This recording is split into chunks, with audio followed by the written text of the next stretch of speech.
بسم الله الرحمن الرحيم. اللهم صل على محمد وعلى آل محمد كما صليت على إبراهيم وعلى آل إبراهيم إنك حميد مجيد. اللهم بارك على محمد وعلى آل محمد كما باركت على إبراهيم وعلى آل إبراهيم إنك حميد مجيد. يا رب صل وسلم دائما أبدا على حبيبك خير الخلق كلهم. سامعین محترم، آپ حضرات حضرت رسول اکرم صلی اللہ علیہ وسلم کی حیات طیبہ یعنی آپ کی سیرت مبارکہ کے سلسلہ وار پروگرام میں شریک ہیں. 2 مجلسوں میں آپ شریک ہو چکے، آج تیسری مجلس ہے آپ کی، اور یہ حضرت رسول اکرم صلی اللہ علیہ وسلم کی پیدائش سے بعد کے واقعات پر ہے. پھر آپ کی پیدائش پر باندیاں کس طرح آزاد ہوئیں اور آپ کی شفقتیں غریبوں کو اور بے سہارا لوگوں کو کس طرح ملیں، اور کس طرح آپ کی پرورش کمزور لوگوں نے کر کے اپنے لیے سرمایہ افتخار جمع کیا. سورہ بلد میں ہے فک رقبہ، وہ کسی گردن کا چھڑا دینا ہے.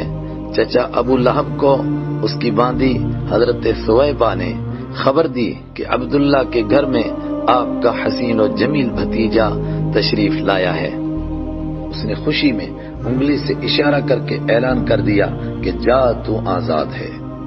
کرتا بھی کیوں نہ، جبکہ غلاموں اور باندیوں کو آزادی دلوانے والے حضرت محمد عربی صلی اللہ علیہ وسلم تشریف لا چکے تھے. حضرت آمنہ نے کچھ دن دودھ پلایا، پھر کچھ دن آزاد ہونے والی باندی حضرت ثویبہ نے دودھ پلایا. انہوں نے اس سے پہلے آپ صلی اللہ علیہ وسلم کے چچا حضرت حمزہ اور حضرت ابو سلمہ کو بھی دودھ پلایا تھا. اس طرح وہ دونوں آپ کے دودھ کی طرف سے یعنی رضاعی بھائی بھی ہوئے. ان کی گود میں اس وقت ان کے بیٹے مسروح تھے. واضح رہے، بعض مورخین اور سیرت نگاروں کا خیال ہے کہ حضرت ثویبہ ایمان لائیں اور وہ صحابیہ بنی، جبکہ دوسروں کا کہنا ہے کہ نبوت کے اعلان سے پہلے ہی وہ اس دنیا سے تشریف لے گئیں اور وہ ایمان کے دور تک نہیں پہنچ پائیں. واللہ اعلم. عقیقہ اور تسمیہ. ولادت کے 7ویں روز عبد المطلب نے آپ کا عقیقہ کیا اور اس تقریب میں تمام قریش کو دعوت دی. پھر اعلان کیا کہ میں نے اپنے اس مبارک بچے کا نام یعنی پوتے کا نام محمد رکھا ہے. لوگوں نے حیرانگی سے پوچھا ایسا نام تو آپ کے خاندان میں نہیں رکھا جاتا ہے. جواب دیا میں نے یہ نام اس لیے رکھا کہ اللہ آسمان پر اور اللہ کی مخلوق زمین پر اس بچے کی حمد و ثنا کرے، کیونکہ محمد کا ترجمہ ہے وہ ذات جس کی بہت زیادہ تعریف کی جائے. بعض روایات میں یہ بھی آتا ہے کہ یہ نام ان کو خواب میں بتلایا گیا تھا. واللہ اعلم. حضرت آمنہ نے آپ کا نام احمد رکھا، جس کا ترجمہ بہت تعریف کرنے والا یا اللہ تعالی کی بہت زیادہ تعریف کرنے والا، حمد کرنے والا. ترجمہ سے یہ بات روز روشن کی طرح عیاں ہو جاتی ہے کہ یہ نام خدائی اشارے کے بغیر نہیں رکھے جا سکتے تھے. کچھ روایتوں سے معلوم ہوتا ہے کہ لوگوں نے یہودیوں اور عیسائیوں سے سن کر کے کہ آخری پیغمبر کا اسم گرامی محمد اور احمد ہوگا، اس وقت بہت سارے بچوں کے نام احمد اور محمد رکھ لیے تھے. لیکن اللہ کی قدرت اور اس کی عجیب شان کہ ان میں سے کسی نے نبوت کا دعویٰ نہیں کیا. ترمذی حدیث نمبر 344، عیون العصر جلد 1 صفحہ 62. علماء کرام اس میں یہ حکمت بھی بیان کرتے ہیں کہ حمد ہر کام کے اختتام پر ہوتی ہے. اب کیونکہ نبیوں کا سلسلہ کنارے آ لگا تھا، اس لیے آخر میں آنے والی ہستی کو یہی نام زیب دیتا تھا. اس نام میں مبارک کا یہ کمال تھا کہ جب اندھیرے کے پجاری اس چراغ کو گل کرنے کے واسطے جھوٹی بدنامی کرتے تھے، اس وقت بھی وہ نام لیتے وقت تعریف کرنے پر مجبور ہو جاتے تھے. یعنی جب نام لیتے تھے تو محمد کہتے تھے، اس سے خود بخود آپ کی تعریف کا پہلو سامنے آتا تھا. رحمت والے کی رحمتیں بنو سعد میں. اللہ تعالیٰ ہی اپنے رازوں کو جانتے ہیں کہ اس نے اپنے پیارے نبی محمد صلی اللہ علیہ وسلم کو وہاں پیدا فرمایا جہاں ساری دنیا سے الگ ہی یہ رواج تھا کہ بڑے اور اونچے گھرانے کے لوگ اپنے بچوں کو دودھ پلانے کے لیے مکہ مکرمہ سے باہر کسی گاؤں یا دیہات میں بھیج دیتے تھے تاکہ بچہ اصلی عربی تہذیب، اصل عربی زبان سیکھ سکے، نیز صاف ستھرے ہوا میں اس کی اچھی طرح پرورش ہو سکے۔ اس میں اللہ تعالیٰ کی یہ حکمت بھی ہو سکتی ہے کہ میرے حبیب حضرت محمد صلی اللہ علیہ وسلم کی رحمت کمزور اور پسماندہ اور گرے پڑے ترقی کی دوڑ میں پیچھے رہ جانے والوں کو بھی نصیب ہو جائے، اور شہر کی شہریت کا بھی ان پر کوئی احسان نہ رہے، نیز کل انہیں کوئی یہ نہ کہہ سکے کہ انہوں نے یہ بلند و بالا اخلاق مکہ شہر کے ماحول سے سیکھے ہیں۔ خیر، راز جو بھی ہو، کچھ ہی دنوں کے بعد طائف سے آگے مکہ مکرمہ سے تقریباً 150 کلومیٹر دور پہاڑوں میں ایک پہاڑی کی چوٹی پر شحطہ نامی گاؤں میں بنو سعد کا ایک قبیلہ رہتا تھا۔ ان کی بہت ساری عورتیں دودھ پلانے کے لیے، بچوں کو لینے کے لیے مکہ مکرمہ آئیں۔ انہی کے ہمراہ حلیمہ سعدیہ بنت عبداللہ ابن حارث المعروف ابو زویب بھی اپنے شوہر حضرت حارث بن عبد العزہ کے ساتھ مکہ مکرمہ آئیں۔ لیکن یہاں عجیب معاملہ پیش آ گیا۔ بنی سعد میں چونکہ قحط سالی تھی، گرمی کی وجہ سے وہاں کا حال ابتر ہو گیا تھا۔ حضرت حلیمہ کے اپنے بیٹے حضرت عبداللہ بھی بھوک کی وجہ سے بہت کمزور ہو گئے تھے، اس لیے ان کو کسی بڑے گھر سے کوئی بچہ نہیں ملا۔ دن بھر وہ گھروں میں چکر لگاتی رہیں لیکن خالی ہاتھ ہی رہیں۔ ادھر حضرت رحمت عالم صلی اللہ علیہ وسلم کو بہت ساری عورتوں نے کئی مرتبہ دیکھا، بلکہ حضرت حلیمہ نے بھی دیکھا، بہت پیارے لگے، دل نے بھی بہت چاہا، لیکن ہائے دنیا کی لالچ، ایک تو یتیم ہیں، دوسرے حضرت عبداللہ بے شک سردار مکہ ہیں، لیکن سردار مکہ ہونے کے باوجود مالی حالت ان کی بہت کمزور ہے۔ پھر مزدوری کہاں سے حاصل ہوگی؟ یعنی محنتانہ دودھ پلانے کا کس سے لیں گے؟ اس لیے سب نے ہاتھ کھینچ لیا، یا یوں کہہ لیجئے کہ اللہ تعالیٰ نے ان کو محروم کر دیا، کیونکہ ان کی نظر دنیا کے مال پر تھی۔ شام کے وقت حضرت حلیمہ سعدیہ نے عاجز آ کر اپنے شوہر سے کہا، کیوں نہ ہم وہ یتیم بچہ ہی لے لیں؟ حاصل تو کچھ بھی نہیں ہوگا، مزدوری تو ملے گی نہیں، لیکن خالی ہاتھ واپس جانا اچھا نہیں لگتا۔ حارث نے کہا، بہت اچھا۔ اس طرح حضرت حلیمہ کو ان کا غریب ہونا کام آ گیا اور ان کی گود میں دنیا جہاں کی ساری دولت آ گئی۔ سبحان اللہ، قسمت اپنی اپنی، مقدر اپنا اپنا۔ حضرت حلیمہ سعدیہ فرماتی ہیں، میرے پاس سواری کے لیے ایک سفید لاغر اور دبلی گدھی اور ایک اونٹنی تھی، جس کا حال یہ تھا کہ ایک قطرہ دودھ کا نہیں نکلتا تھا، جس کی لاغری کا میری سہیلیاں مجھے بار بار تانا دیتی تھیں۔ اب یہ قسمتوں اور برکتوں والا ایسا بچہ لیا کہ پورا معاملہ ہی بدل گیا۔ وہ فرماتی ہیں کہ میری چھاتیاں بالکل خشک تھیں، وہ دودھ سے بھر آئیں، اتنا دودھ آ گیا کہ آپ صلی اللہ علیہ وسلم بھی سیر ہو گئے اور آپ کا رضاعی بھائی بھی سیر ہو گیا، یعنی جو ان کا اپنا بچہ تھا پہلے سے ان کی گود میں تھا، اور صبح تک آرام سے سوئے رہے۔ میری لاغر گدھی اور اونٹنی اب تیز رفتار ہو گئیں، تھامے نہیں تھمتی۔ میری سہیلیوں نے پوچھا، حلیمہ تو نے سواری بدل تو نہیں لی؟ دراصل سواری تو وہی تھی، لیکن سوار بدل چکا تھا۔ اونٹنی کا دودھ دوہنے کے لیے اٹھے تو کیا دیکھتے ہیں کہ تھن دودھ سے بھرے ہوئے ہیں، سارے برتن دودھ سے بھر گئے، لیکن دودھ تھنوں سے ختم نہیں ہو رہا تھا۔ میرے شوہر نے مجھ سے کہا، حلیمہ خوب سمجھ لے، خدا کی قسم تو نے بہت ہی مبارک بچہ لیا ہے۔ میں نے کہا، مجھے بھی اللہ تعالیٰ سے یہی امید ہے۔ ہم اسی طرح اپنے گاؤں میں پہنچ گئے، میرا گھر بھی رحمتوں اور برکتوں سے پر ہو گیا۔ میری بکریاں جب شام کو چراگاہ سے واپس آتی تو دودھ سے بھری ہوئی ہوتی، اور دوسروں کی بکریاں بالکل بھوکی آتی، تھنوں میں ایک قطرہ دودھ بھی نہ ہوتا۔ یہ دیکھ کر لوگوں نے اپنے چرواہوں سے کہا کہ تم بھی اسی جگہ چرایا کرو جہاں حلیمہ کی بکریاں چرتی ہیں۔ چنانچہ ایسا ہی کیا گیا، مگر پھر بھی یہی ہوا کہ شام کو حلیمہ کی بکریاں پیٹ بھری ہوئی دودھ سے لبریز ہو کر آتی اور دوسری بکریاں بھوکی واپس آتی، تھنوں میں دودھ کا ایک قطرہ بھی نہ ہوتا، پھر وہ چرواہوں کو ڈانٹتے، لیکن ان کو حقیقت کا کیا علم تھا۔ اس طرح برکتوں اور رحمتوں کے ساتھ 2 سال مکمل ہو گئے۔ حضرت رحمت دو عالم صلی اللہ علیہ وسلم کی برکت سے رضائی بھائی حضرت عبداللہ اور رضائی بہن حضرت شیمہ نے کچھ دن سکون سے گزارے۔ حضرت حلیمہ فرماتی ہیں 2 سال پورے ہو گئے تو میں نے دودھ چھڑا دیا۔ اس وقت یہ بچے دوسرے بچوں کے مقابلے میں کافی بڑے لگتے تھے۔ قاعدہ اور قانون کے مطابق اب والدہ کو واپس دینے کا وقت ہو چکا تھا، لیکن ہمارا دل نہیں چاہتا تھا کہ اس بچے کو واپس کر دیں۔ دل کی تڑپ تھی کہ اس کی برکتوں اور رحمتوں سے کچھ وقت اور فائدہ حاصل کر لیں۔ اس کے لیے طرح طرح کے بہانے تلاش کرنے لگے۔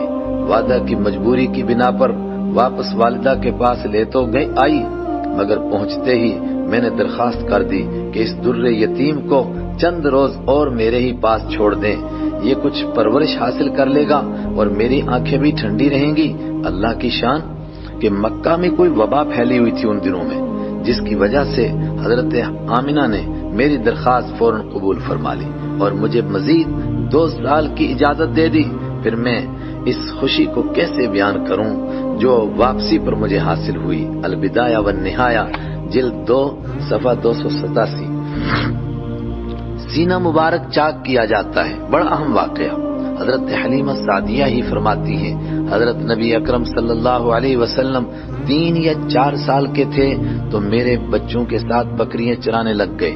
جس طرح دودھ پینے میں آپ کی ایک الگ شان تھی کہ کبھی دونوں چھاتیوں کا دودھ نہیں پیا، دوسری چھاتی اپنے رضائی بھائی عبداللہ کے لیے چھوڑ دیتے تھے، اسی طرح بکریوں کے ساتھ بھی وہ اخلاق اور کردار میں دوسرے بچوں سے بالکل الگ ایک اعلیٰ شان کے مالک تھے، جس کی وجہ سے بچے بھی آپ صلی اللہ علیہ وسلم سے بہت پیار کرتے تھے۔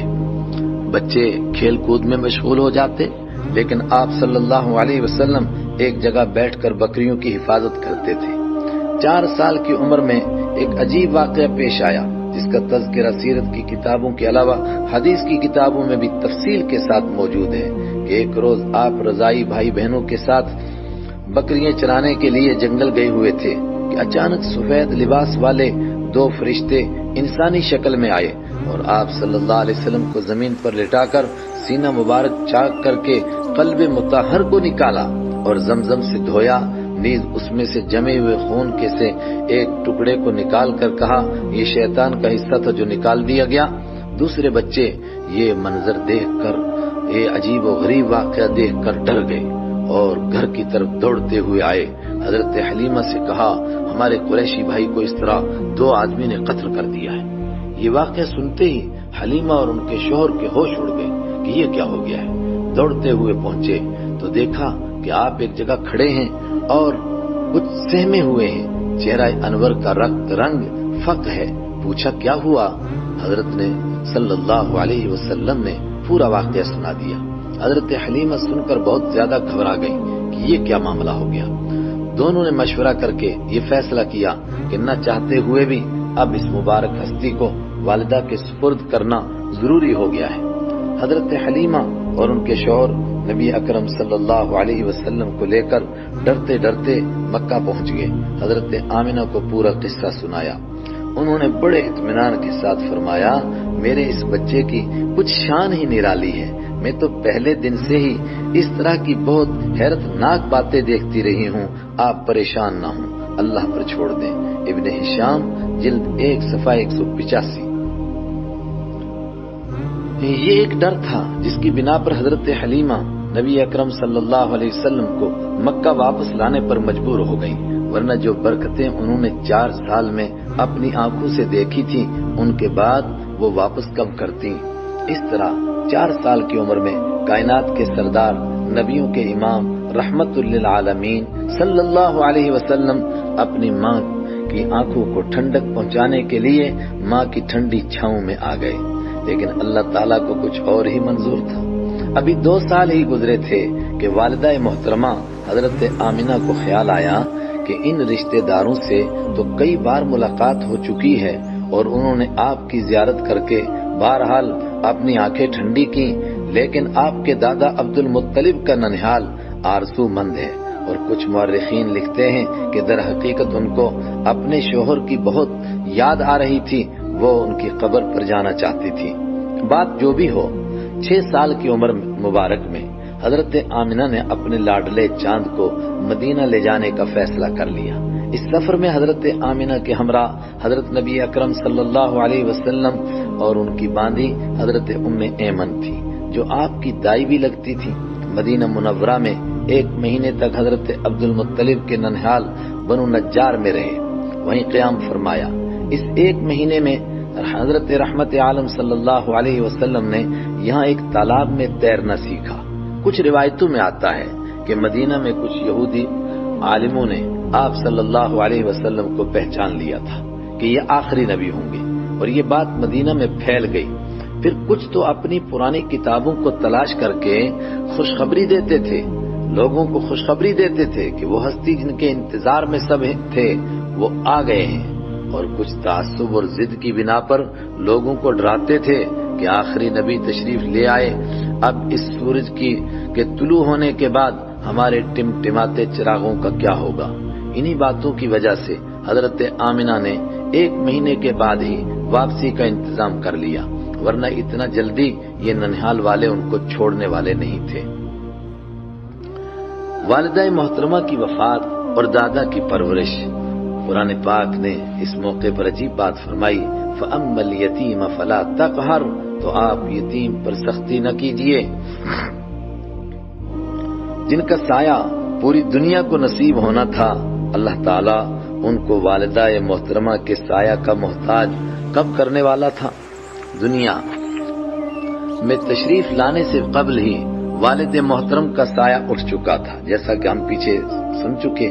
اب 6 سال کی عمر میں والدہ محترمہ کی ٹھنڈی چھاؤں سے بھی الگ کر کے کامل در یتیم ہونے کا شرف عطا کیا جا رہا تھا، اور خود ہی اس کی وجہ بھی بیان فرمائی، فَأَمَّا الْيَتِيمَ فَلَا تَقْهَرْ، تو آپ یتیم پر سختی نہ کیجیے کہ آپ یتیموں کے غم گسار بن سکیں اور دکھیوں کے دکھ کو محسوس کر سکیں اور یتیموں کو نہ جھڑکیں، اس لیے آپ ہی کو یتیم بنا دیا گیا ہے۔ اللہ اکبر! اللہ کو اپنی مخلوق سے کس قدر محبت ہے کہ یتیموں کا دکھ درد کا احساس پیدا کرنے کے لیے اپنے محبوب حضرت محمد صلی اللہ علیہ وسلم کو ہی یتیم بنا دیا۔ سبحان اللہ! کہنے والوں نے کیا خوب کہا کہ یہ جوڑا یعنی حضرت آمنہ اور حضرت عبداللہ آپ کے والدین بس اتنے سے کام کے لیے دنیا میں آئے تھے، اپنا کام کر کے مالک الملک سے جا ملے، کیونکہ رخ مصطفیٰ ہے وہ آئینہ کہ اب ایسا دوسرا آئینہ نہ میری نگاہ خیال میں نہ دکان آئینہ ساز میں۔ مدینہ سے چل کر کچھ دور ابوا کے مقام پر پہنچے تو حضرت آمنہ سخت بیمار ہو گئی اور بیماری بڑھتی ہی چلی گئی۔ آخر میں جس طرح 6 سال پہلے ابوا کے قریب ہی مدینہ میں حضرت عبداللہ پردیس میں انتقال کر گئے تھے آپ کے والد محترم، اسی طرح آج ابوا کے بیابان سنسان پہاڑوں میں حضرت آمنہ بھی اپنے مالک سے جا ملی۔ اللہ تعالیٰ ہی جانتا ہے کہ اس بیابان اور ویران جگہ میں چرواہوں کی مدد سے حضرت ام ایمن نے کس طرح ان کو دفن کیا ہوگا۔ ہائے افسوس! 2 جہاں کے سردار نے 6 سال کی عمر میں یہ سارا منظر کس طرح اپنی آنکھوں سے دیکھا ہوگا۔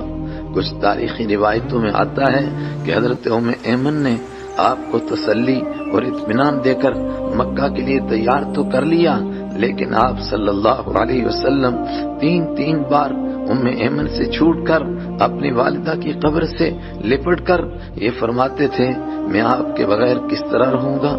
ام ایمن کسی طرح سمجھا بجھا کر مکہ مکرمہ لے کر آ گئیں۔ وہ آپ سے پہلے بھی بہت زیادہ محبت کرتی تھیں اور اب تو اور زیادہ ہی پیار کرنے لگ گئیں۔ مکہ میں یہ خبر بنو ہاشم بطور خاص دادا عبد المطلب کے لیے رنج و غم کا سبب بن گئی، بلکہ بجلی بن کر ان پر ٹوٹی۔ اس وقت وہ 80 سال کے بزرگوار چراغ سحر اور ڈوبتے ہوئے سورج کے مانند تھے۔ اس نئے زخم نے تو ان کی کمر ہی توڑ دی۔ اب انہوں نے اپنے یتیم پوتے کو ایسا پیار دیا تاکہ آپ اپنے والدین کا غم بھول جائیں۔ عبد المطلب اپنے بیٹوں کے مقابلے میں آپ صلی اللہ علیہ وسلم سے بہت زیادہ پیار اور محبت کرتے تھے۔ وہ اپنے ساتھ ہی بٹھاتے، اگر کہیں جانا ہوتا ساتھ لے کر جاتے تھے، بلکہ روایتوں میں تو یہاں تک آتا ہے کہ عبد المطلب کے لیے خانہ کعبہ کے سائے میں ایک چٹائی بچھائی جاتی تھی جس پر کوئی بیٹھنے کی ہمت نہ کرتا تھا، مگر جب آپ صلی اللہ علیہ وسلم تشریف لاتے سیدھے اس چٹائی پر دادا کے ساتھ بیٹھ جاتے۔ اگر کوئی روکنے کی کوشش کرتا تو دادا اشارے سے اس کو منع کر دیتے اور فرماتے میرے اس بیٹے کو بیٹھنے دو، اس کی ایک الگ ہی شان ہے، تم اس کو اس کے حال پر چھوڑ دو، یہ دنیا کا سردار بنے گا۔ ابن ہشام جلد 1 صفحہ 190۔ دادا کا انتقال اور چچا کی کفالت۔ عبد المطلب اور ڈوبتے سورج کے عبد المطلب چراغ سحر اور ڈوبتے ہوئے سورج کے مانند تھے۔ آخر 2 سال کے بعد ہی تقریباً ان کی عمر 82 سال کی تھی، اس عمر میں انہوں نے بھی منہ موڑ لیا، اور اللہ تعالیٰ نے بھی اپنے حبیب صلی اللہ علیہ وسلم کو 2 سال سے زیادہ دادا کی پرورش میں نہیں رہنے دیا۔ آپ صلی اللہ علیہ وسلم کو محتاجگی بھی کس کی تھی؟ یہ تو دادا کی آنکھوں کو ٹھنڈا کرنے کا ایک بہانہ تھا۔ اس وقت آپ صلی اللہ علیہ وسلم 8 سال کی عمر کے تھے، جس میں دکھ درد کو ہر بچہ اچھی طرح سمجھ سکتا ہے۔ پھر آپ صلی اللہ علیہ وسلم کی تو شان ہی جدا تھی، نرم و نازک دل پر یہ ایک تازہ زخم تھا، لیکن بچوں کی طرح کوئی آہ و بکا، چیخ و پکار کچھ نہیں تھا، صرف آنکھوں سے آنسو کی بارش تھی اور جنازے کے پیچھے پیچھے چل رہے تھے۔ عبد المطلب کے 10 بیٹے تھے، لیکن نبی اکرم صلی اللہ علیہ وسلم کے والد حضرت عبداللہ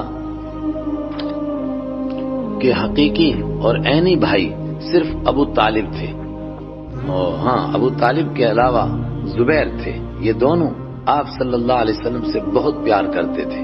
ان میں بھی ابو طالب کچھ زیادہ ہی محبت کرتے تھے، اور ان کی اہلیہ فاطمہ بنت اسد بھی بہت شفقت کرتی تھی، اس لیے نبی اکرم صلی اللہ علیہ وسلم بھی ان کے ساتھ دوسروں سے زیادہ محبت فرماتے تھے۔ یہ سب کچھ دیکھتے ہوئے عبد المطلب نے وفات سے پہلے ہی آپ کو چچا ابو طالب کی کفالت میں دے کر اپنی آنکھوں کو ٹھنڈا کر لیا تھا، اور باقی چچا بھی اس پر راضی ہو گئے تھے۔ اے اللہ، تو ہی اپنے رازوں کو جانتا ہے۔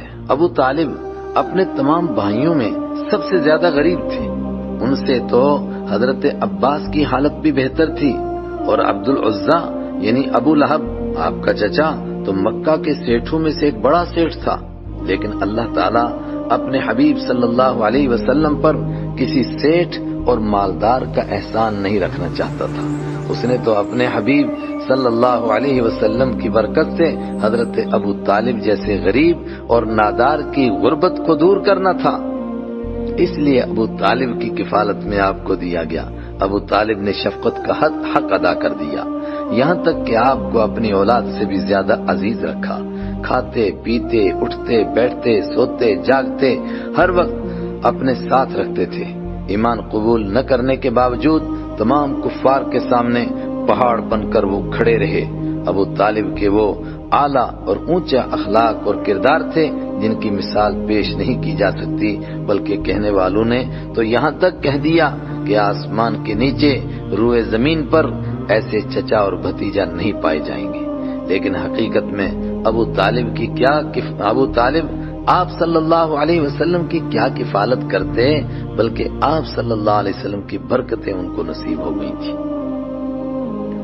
چنانچہ چچا کا بوجھ اپنے سر، اس میں کوئی شک نہیں کہ چچا ابو طالب نے اپنے والد عبد المطلب کی وصیت اور تاکید کو پورا کرتے ہوئے شفقتوں، مہربانیوں اور پیار کرنے کی حد ہی ختم کر دی تھی۔ وہ کبھی بھی برداشت نہیں کر سکتے تھے کہ ان کے چاند پر کسی چیز کا سایہ بھی پڑے، لیکن آپ صلی اللہ علیہ وسلم کی غیرت و خودداری اپنا بوجھ چچا پر کب برداشت کر سکتی تھی؟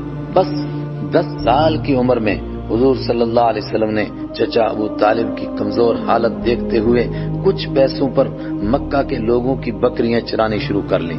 کچھ ہی دنوں میں اپنی محنت کا ایسا ثبوت پیش کیا کہ مکہ کے لوگ اپنے چرواہوں کو بھول گئے اور سفارش کروا کر آپ صلی اللہ علیہ وسلم کو بکریاں دینے کی کوشش کرنے لگ گئے۔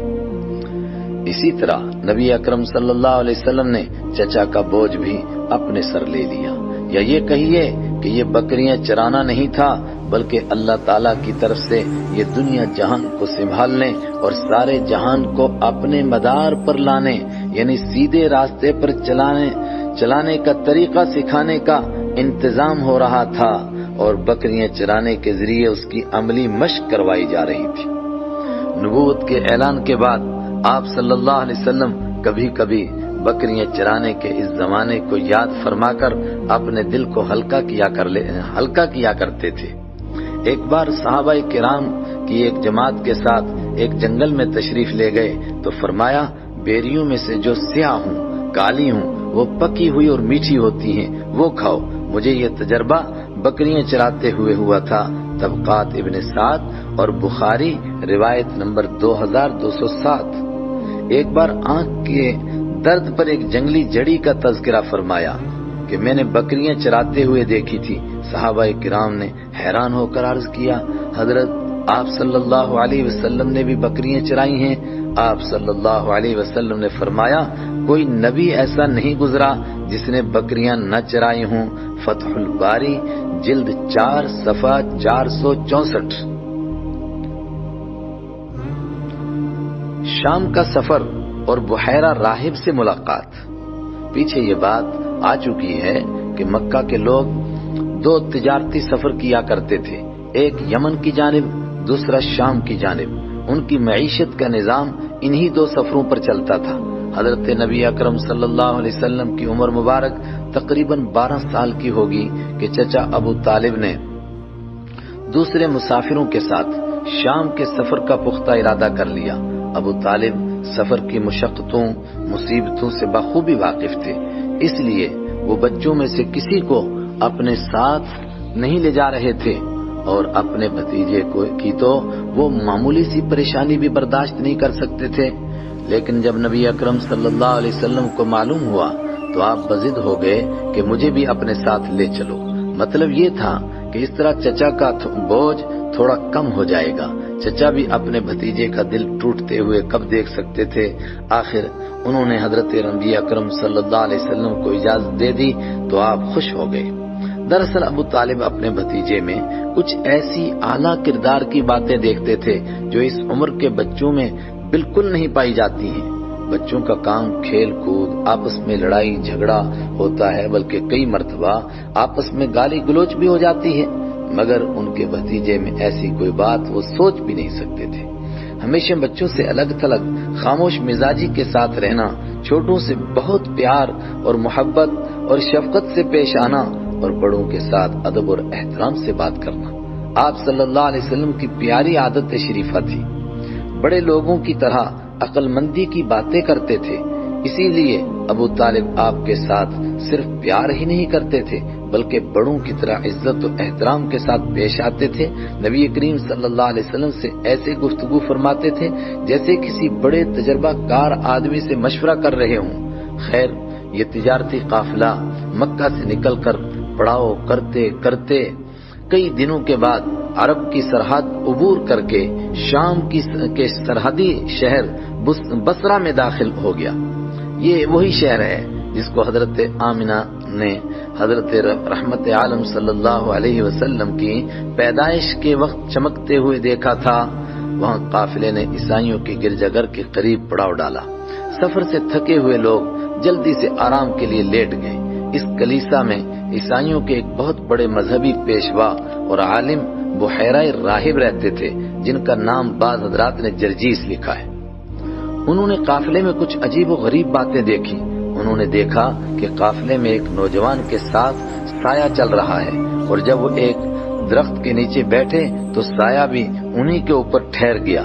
تھوڑی ہی دیر کے بعد بحیرہ کا ایک قاصد ان کے پاس دعوت کا پیغام لے کر آ گیا۔ قریشیوں کو اس دعوت پر بڑی حیرانگی ہوئی کہ ہم تو یہاں بہت دفعہ ٹھہرے ہیں مگر بحیرہ کبھی توجہ نہیں کرتا تھا، آج اس نے کیوں دعوت کی ہے؟ غرض یہی سوچتے ہوئے سب قافلے والے عبادت گاہ میں راہب کے پاس پہنچ گئے، مگر انہوں نے حضور اکرم صلی اللہ علیہ وسلم کو بچہ سمجھ کر پڑاؤ میں ہی رہنے دیا۔ بحیرہ راہب نے سب کو گہری نظر سے دیکھ کر کہا، بھائیو، سب کی دعوت تھی، پیچھے کون رہ گیا ہے؟ جواب دیا، ہم سب ہی آ گئے ہیں، صرف ایک کم عمر بچے کو چھوڑ آئے ہیں۔ اس نے کہا، نہیں نہیں، ان کو بھی لے کر کے آؤ۔ حضور اکرم صلی اللہ علیہ وسلم کے تایا حارث فوراً آپ صلی اللہ علیہ وسلم کو لے کر آ گئے۔ بحیرہ راہب آپ صلی اللہ علیہ وسلم کو برابر تجسس کی نگاہوں سے دیکھنے لگ گیا۔ جب سب لوگ کھانا کھا کر واپس جانے لگے تو اس نے نبی کریم صلی اللہ علیہ وسلم اور آپ کے چچا ابو طالب کو روک لیا۔ پھر اس نے آپ صلی اللہ علیہ وسلم کے دونوں کندھوں کے درمیان مہر نبوت کی زیارت کی اور بوسہ دیا، یعنی وہی انڈے کی مانند کے برابر تھوڑا سا اٹھا ہوا گوشت۔ پھر ابو طالب کی طرف متوجہ ہو کر پوچھا، یہ بچہ آپ کا کیا لگتا ہے؟ انہوں نے کہا، یہ میرا بیٹا ہے۔ بحیرہ نے انکار میں گردن ہلا کر کہا، نہیں، یہ تو ہو ہی نہیں سکتا۔ ابو طالب نے کہا، یہ مجھے بچوں سے زیادہ پیارے ہیں، لیکن حقیقت میں بھتیجے ہیں۔ ان کے والد کا انتقال اس وقت ہو چکا جب یہ اپنی ماں کے پیٹ میں تھے۔ اس نے کہا، بالکل ٹھیک ہے۔ پھر اس نے اسی طرح بہت ساری باتیں پوچھیں اور ہر بات پر ہاں میں سر ہلاتا رہا کہ ہاں ایسا ہی ہے۔ آخر میں اس نے کہا، میں نے ان میں وہ تمام نشانیاں دیکھی ہیں جو آخری پیغمبر کی خاص نشانیاں ہیں، اور مجھے پورا یقین ہے کہ یہی آخری نبی ہیں جن کے انتظار میں اس وقت پوری دنیا ہے، جن کی خوشخبری دیتے دیتے اور جن کی آرزو میں تڑپتے تڑپتے بڑے بڑے نبی چل بسے ہیں۔ مجھے ڈر ہے کہ اگر آپ ان کو آگے ملک شام لے جائیں گے تو یہودی عالم ان کو پہچان لیں گے اور ضد اور حسد کی بنا پر کہیں ان کو قتل کرنے کے منصوبے نہ بنانے لگیں، کیونکہ ان کو اس سورج کی روشنی میں اپنے چراغ بجھتے ہوئے دکھائی دیں گے۔ اور آخر میں کہا کہ میں نے تمہیں نصیحت کر کے اپنا فرض پورا کر دیا ہے، آگے آپ کی مرضی۔ ایک روایت میں ہے، ابو طالب نے بحیرہ راہب سے پوچھا، آپ کو ان کے آخری نبی ہونے کا علم کیسے ہوا؟ اس نے کہا، ایک تو جس وقت آپ ٹھہرنے کے لیے اترے تھے تو میں نے دیکھا کہ اس وقت سارے درخت اور پتھر ان کے سامنے جھک کر کے سجدہ کر رہے تھے، اور یہ بات نبی کے سوا، نبی کے علاوہ کسی کے لیے ممکن نہیں ہے۔ دوسرے، میں نے دونوں کندھوں کے درمیان مہر نبوت دیکھ کر پہچان لیا ہے، یہ خاص آخری پیغمبر کی علامت ہے۔ مشہور روایت کے مطابق ابو طالب نے اس کا مشورہ مان لیا اور یہیں سے آپ صلی اللہ علیہ وسلم کو لے کر واپس مکہ آ گئے۔ البدایہ والنہایہ جلد 2 صفحہ 299۔ یہاں ایک بات رک کر کے سوچیں، ابو طالب کے لیے بحیرہ راہب کی یہ باتیں کوئی اجنبی نہیں تھی، کیونکہ اس طرح کی کئی ساری باتیں اس سے پہلے بنو سعد میں، پھر والدہ کی پرورش کے دوران مکہ میں اور اس کے بعد مدینہ کے سفر میں پیش آ چکی تھی، جن کی تفصیل بڑی کتابوں میں دیکھی جا سکتی ہے۔ اس لیے ابو طالب کو اس بات پر کوئی تعجب اور حیرانگی نہیں ہوئی۔ ہاں، اس پر تعجب ضرور ہونا چاہیے کہ اتنا کچھ دیکھنے کے باوجود ابو طالب کو ایمان نصیب نہیں ہوا اور وہ ایمان سے محروم ہی دنیا سے چلے گئے۔ آج ہم اپنی مجلس کا اسی پر اختتام کرتے ہیں۔ وآخر دعوانا ان الحمدللہ رب العالمین۔ مزید ویڈیو دیکھنے کے لیے ہمارے چینل کو سبسکرائب کریں، لائک کریں، شیئر کریں۔